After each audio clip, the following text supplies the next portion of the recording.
Halo teman-teman semua, Lebaran udah selesai nih. Tapi, pernah nggak sih kamu ngerasa kok bukannya seger malah jadi capek ya? Setelah seru-seruan kumpul keluarga, sekarang malah rasanya agak hampa atau lelah banget? Kalau iya, tenang, kamu nggak sendirian. Di bahasan kita kali ini, kita akan coba beres-beres mental bareng dan kita mulai dari tempat yang paling dekat sama kita, rumah kita sendiri.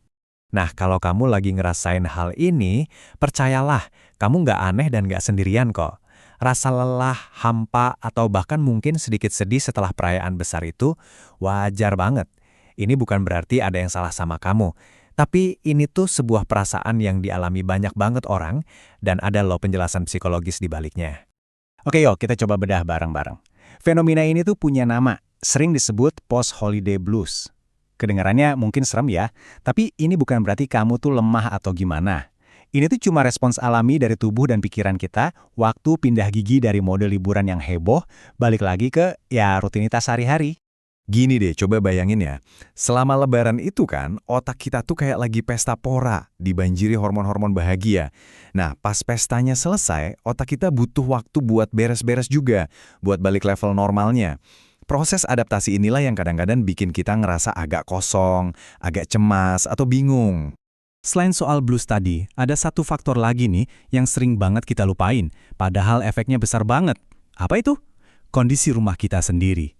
Percaya atau enggak, ternyata ada loh hubungan ilmiah yang kuat banget antara rumah yang berantakan sama kondisi mental kita. Yuk kita lihat. Ini nih bagian pentingnya.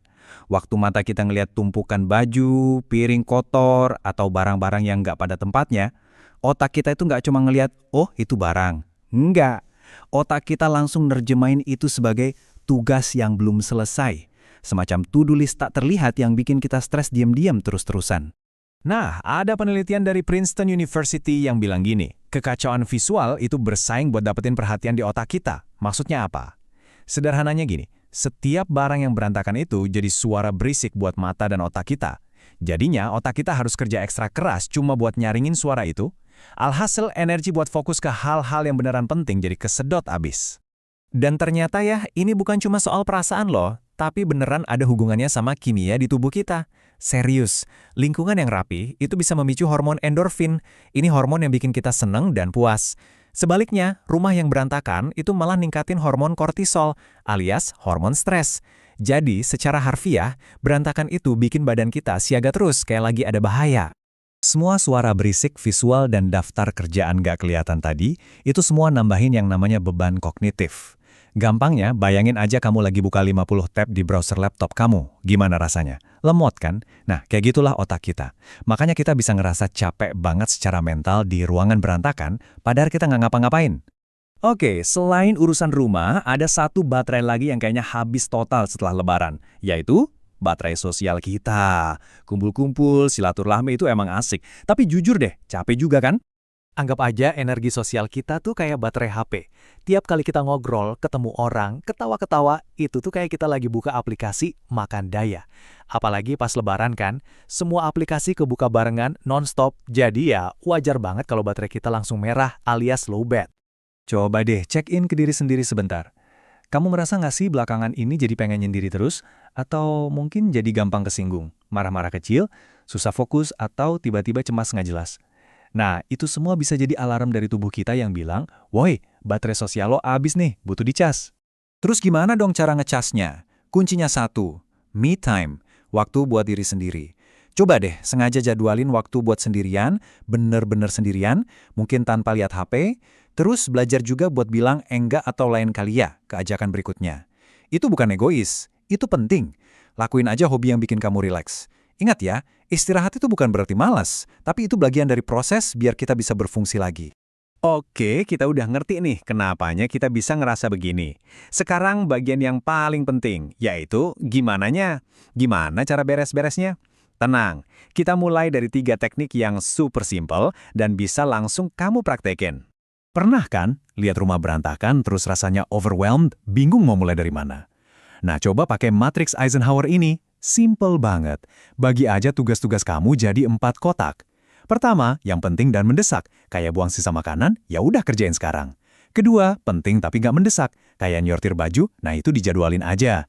Ketiga, mendesak tapi nggak penting. Misalnya cuci piring yang numpuk, coba deh minta bantuan kalau bisa. Terakhir, yang nggak penting dan nggak mendesak, udah lupain dulu aja. Cara ini langsung bikin tugas yang segunung jadi kelihatan lebih kecil dan jelas. Oke, rumah udah mulai kebayang. Sekarang, kita beresin yang di dalam kepala. Ada teknik keren, namanya brain dump. Caranya, ambil kertas, pulpen, pasang timer 5 atau 10 menit, terus tulis semua yang ada di kepala kamu. Nggak usah disensor, nggak usah dirapiin, tumpahin aja semuanya. Proses mindahin sampah dari pikiran ke kertas ini, wah rasanya lega banget. Beneran. Yang terakhir, ini favorit saya. Gimana kalau kita ubah bersih-bersih dari beban jadi meditasi? Namanya mindful cleaning. Jadi, pas kamu lagi bersih-bersih, coba deh fokus pakai semua indramu. Waktu nyapu, dengerin deh suara sapunya. Waktu cuci piring, rasain angetnya air. Cium aroma sabunnya. Liatin gimana kotoran hilang. Dengan begini, bersih-bersih yang tadinya bikin stres, malah bisa jadi momen yang nenangin pikiran. Jadi, intinya apa? Intinya adalah merapikan ruang fisik kita itu bukan cuma soal kebersihan, tapi itu adalah cara langsung untuk merapikan dan menenangkan pikiran kita. Keduanya itu nyambung banget, nggak bisa dipisahin. Aku tahu, dengerin semua ini aja mungkin udah bikin pusing. Aduh, banyak banget yang harus dilakuin. Eits, jangan. Nggak perlu selesai semua sekaligus. Mulai dari yang paling kecil. Apa? Mungkin cuma ngerapiin bantal di tempat tidur. Udah, itu aja dulu. Kemenangan super kecil itu bakal ngasih kamu suntikan semangat buat lanjut ke langkah berikutnya. Jadi, yuk kita coba ubah cara pandang kita. Beres-beres rumah itu bukan lagi kewajiban yang nyebelin, tapi ini adalah bentuk perawatan diri, sebuah tindakan cinta untuk diri kita sendiri. Karena dengan menciptakan ketenangan di luar, kita sebenarnya lagi membangun kedamaian di dalam. Sebagai penutup, aku mau ngasih satu pertanyaan buat kamu renungin. Cuma satu. Dari semua yang kita bahas tadi, satu langkah super kecil apa yang bisa kamu lakuin hari ini, sekarang juga, buat bikin ruangan dan pikiran kamu sedikit aja lebih tenang. Apapun itu, nggak ada yang terlalu kecil. Mulai aja dari sana. Makasih banyak ya, udah menyimak.